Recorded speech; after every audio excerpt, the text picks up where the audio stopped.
So Kate, welcome. Thanks so much for joining us for the quick 5 Q&A during this funny little time that we've got, this little window, I think as you called it.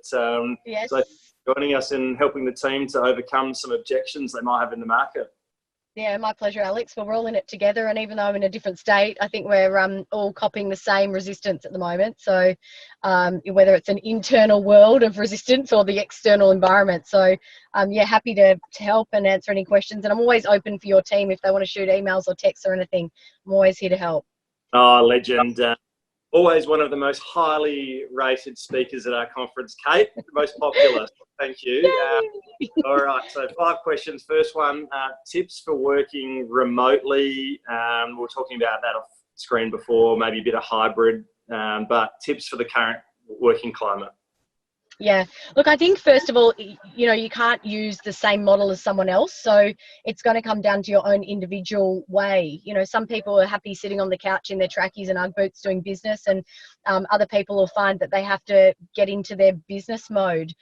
One of our guys actually a couple of days ago, he was just so flat, and I saw him on Zoom and he looked puffy and his hair looked overgrown and he had a beard, and afterwards I got off the phone and said to him, from now on every morning I want a to-do list from you, and I know this is a bit against the rules, but we've said to him 9 till 12 you have to be in the office every day, and I know that's things are maybe starting to get a bit more lenient with that, but I know for him he needed the structure of being in the office and he needed the accountability. So I think each to their own. Know what works for you, because if you're waking up and it's 10 o'clock by the time you get out of your PJs and you think I couldn't think of anything worse than making calls right now, then try something different tomorrow. So if it is that you still keep to your routine of getting up and exercising in the morning, go to your normal coffee shop to grab your coffee. So I think you need to have some form of structure still there if you're a creature of comfort in structure. If you're happy being completely able to improvise your day and that works for you, I learned that yesterday, that at the moment it's sort of like jazz music. We're having to improvise every day how we do business. So, I think if that works for you to sort of be a bit blasé, fine. It might mean though that your day stretches out. So one of the things we're talking about is have a few hours of productive work rather than 8 hours where you're doing a couple of hours here and there that are productive and the rest is fluff. Yeah, absolutely. And then that probably then ties in with the second question, right? That consistency of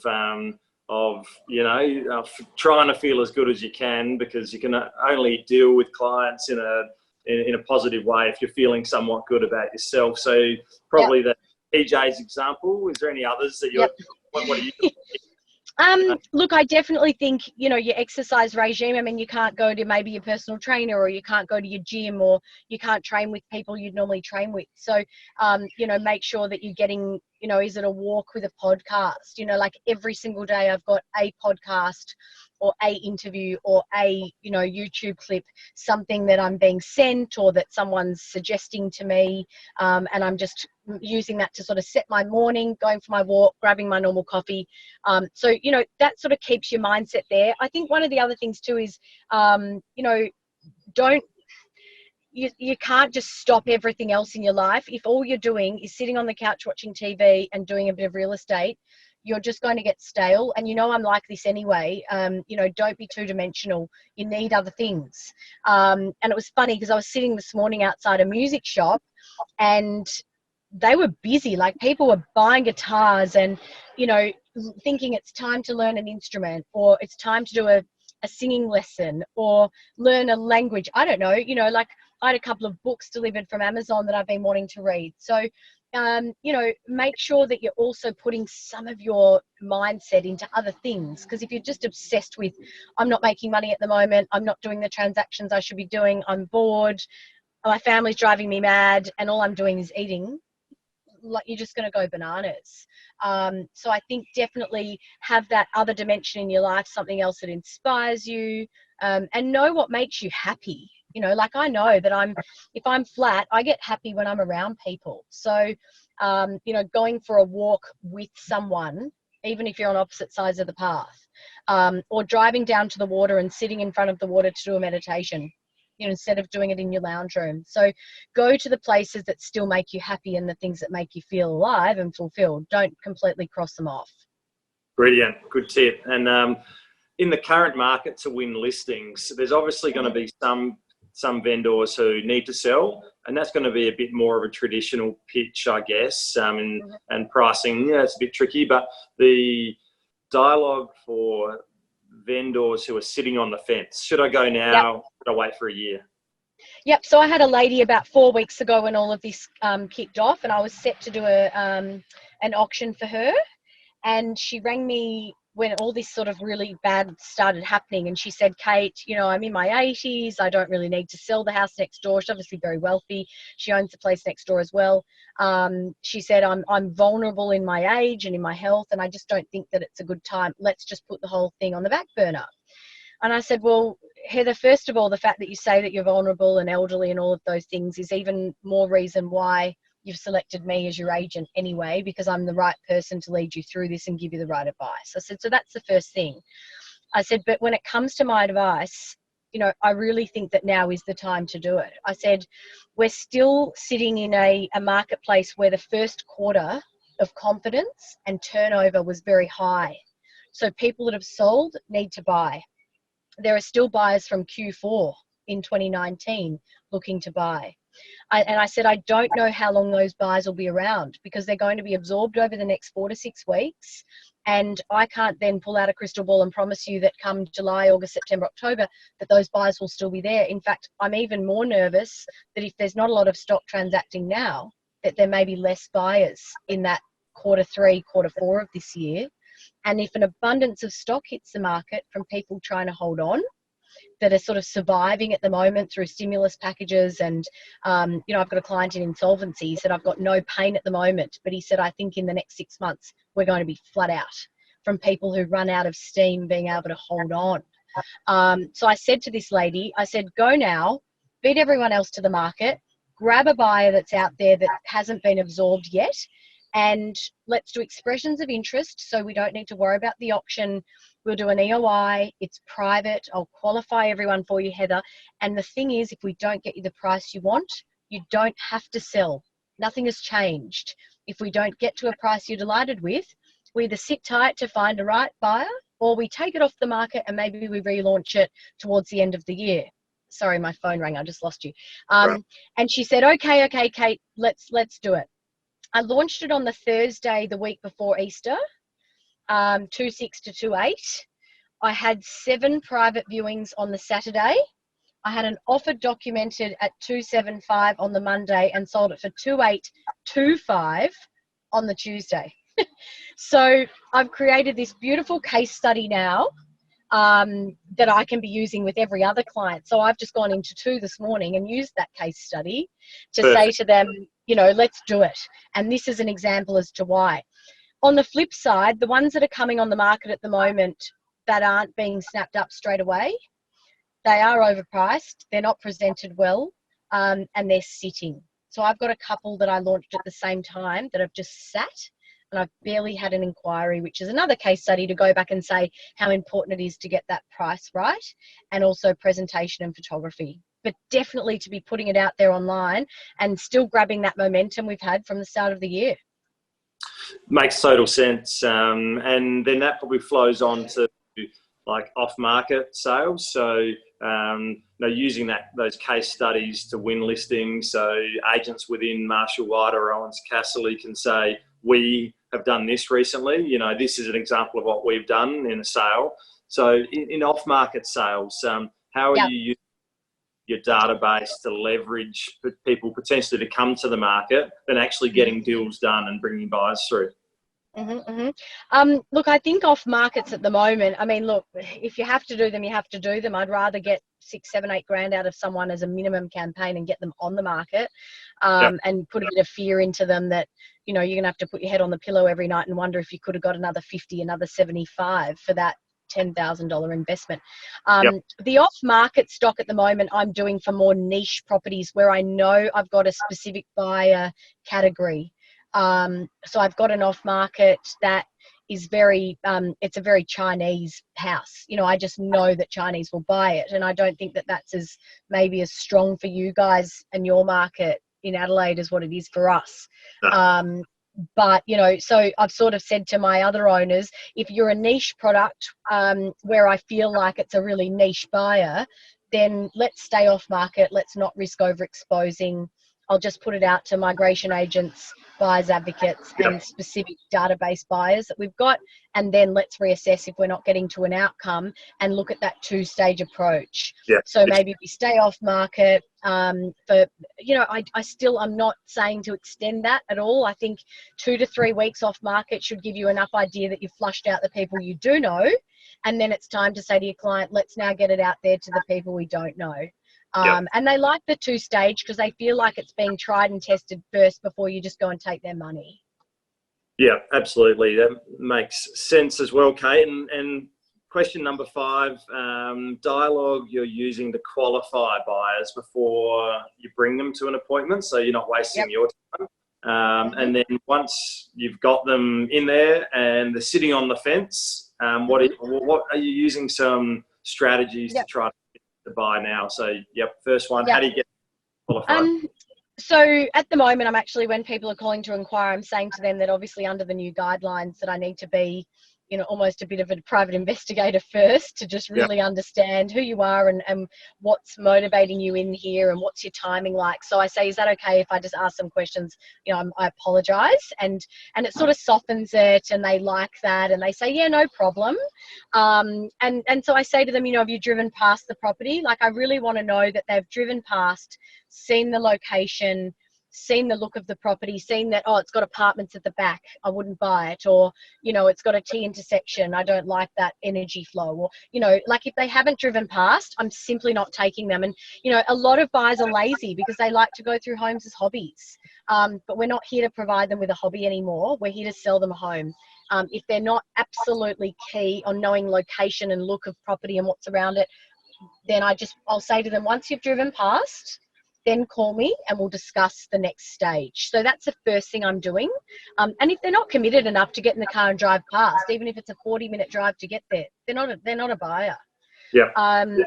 So that's the first thing. The second thing I'm asking is, are you pre-approved to secure the property if you like it? You know, have you got your finance in place that if you come through and like the property, that you're in a position to make an offer? And that's something I'm probably not usually as strict about. But at the moment, like, I want to know they're cashed up and ready to go. So I had a guy call me on that one that I sold quickly, and he said he'd like to make a time. And I said to him, can I ask if you've seen it on the internet or have you driven past? And he said, both. I saw it online and I've driven past. I said, great. Something in tick. And then I said to him, can I ask if you're actually in a position financially, you're pre-approved and ready to put in an offer on the property or any other property that you like at the moment? And he said, oh, to be honest, I actually have to sell a warehouse in Sydney first to clean up some funds before I buy. And I said, look, I'm really sorry to have to say this to you, but I just can't get you through. I said, at the moment, we have to get people through that are actually financed and ready to go and prepared to put in an offer. I said, it's not me being lazy. I would take you at midnight, you know, if you were ready to buy.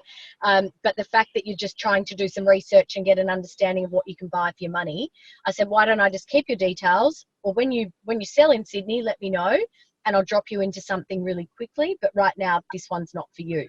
So understanding their timing and that they're ready to go financially. Otherwise, if they go through and you're making times and privates and your time management's out the window, and then they go, look, it's above my budget, that is just going to frustrate the hell out of you and your client when you turn around and give them the reason why they're not interested. So that's something. And then, you know, I want to know, what have you looked at? What have you bid on? So saying to them, you know, can I ask what you've actually put in an offer on or bid on recently? Because I'd like to get an understanding for your style and what you like. You really just want to know, can they afford it? But I feel like you can be more blunt with those questions at the moment. So then you say, have you sold or are you renting? So you want to know, are you cashed up or are you a tenant that's in a position where you're needing to get into something? And I think that in any marketplace, it hasn't changed for us as agents. The biggest thing that helps you get a buyer off the fence is understanding their motivation to buy. And, you know, if I ask a team member in my office, you know, what's making them tick? Like, why are they looking? And they look at me blankly. I just think, how have you not asked the number one question that you need to know, which is, why are you looking to buy a property? You know, has someone died and you've inherited money and you can upgrade? Have you got another baby on the way? Have you just left your husband and you have to downsize? Or, you know, my wife's gone into a wheelchair, I now need single level. Like, what is it that's ticking the boxes for them? Because when you ask me, how do you get them off the fence? If you don't know that, you can't get them off the fence, because you don't even know what to put, what levers to pull to get them to start saying, okay, we'd like to proceed with this. So on that, Alex, when you ask about some of those questions to get them off the fence, you know, some of the buyers at the moment are saying, oh, maybe we'll just sit tight. You know, I think the market's going to go down more, so we're just going to sit and wait. Like, I'm sure you guys are getting that from some of your buyers, and they think that it's a bit in the ball's in their court, not the vendor. And so then I say to them, you know, over the past, you know, how long have you been looking? Oh, 4 months. So in the 4 months, has there been anything that you've bid on or made an offer on? Oh yeah, we liked one. And I say, okay, so in that 4 month period, there's only one home that you sufficiently liked, that ticked the boxes for you, that was, you know, had your criteria covered. There's only one property, yet this one ticks those boxes, and you're prepared to let it go to just wait and see if you could buy something else for less. Like, and I'll just say, that doesn't make sense to me. So this is the second home in 4 months that you've actually liked, but you'd rather wait to see if you can buy it for $50,000 less. You know, when you've told me that you're buying this as a family home, you're probably going to live in it for 7, 10, 15 years, but you'd rather gamble on waiting for another one when only 2 have come up in 4 or 5 months to see if you can buy it for a little bit less for your family. And no one even knows if you can buy it for a bit less. So you're willing to take, geez, that's a gamble. You know, so I think that's a really good piece of dialogue to find out how many you've had a crack at. We all know when we look for homes. Yeah, I looked for 14 months for a property. There were 3 properties between 2.5 and 3.5 million in the suburb I wanted. There were 3 properties, not one of them faced north at the back, which was an absolute criteria for what I wanted, in 14 months. You know, and I'll say that to buyers. I'll say, I've been a buyer looking recently, and for 14 months, not one property came up and ticked the box. And the reason I got lucky is because a lady came through my open for inspection, asked where she lived, and said, I'll buy it. And when bought it off market, you know, I just got so lucky. But, you know, I'd been looking for so long and not one had come up that was in my criteria. But my God, if it did, and if it was 100 grand more than what I wanted to spend, I couldn't have cared less. I would have grabbed it for me and my family. So, you know, come back to some of your own stories, and even if they're not your stories, use that story I've just told you like it's your own. You know, adapt your case studies to you. We're all good at justifying and believing what we say as agents. No, brilliant responses. Is there anything else, Kate, that you're working on with your team at Marshall White that you think might be useful for the guys at OC at the moment? Do you know, it's probably just, and one of the things we've been talking about is don't make phone calls with any other purpose but to just check in and say hi. You know, if you're sitting there trying to prospect at the moment to win business, I think it's almost a bit filthy, because people are going like, we've lost jobs and, you know, my world's falling apart, and you're calling to see if I'd like to sell my property, you know. And so it's getting on the phone to just check in and asking questions, you know, just saying, how are you? I'm simply calling to check in. You know, obviously we've done some business in the past, or you've mentioned that you were sort of thinking of a property journey in 2020, but gosh, things have changed. How are you feeling?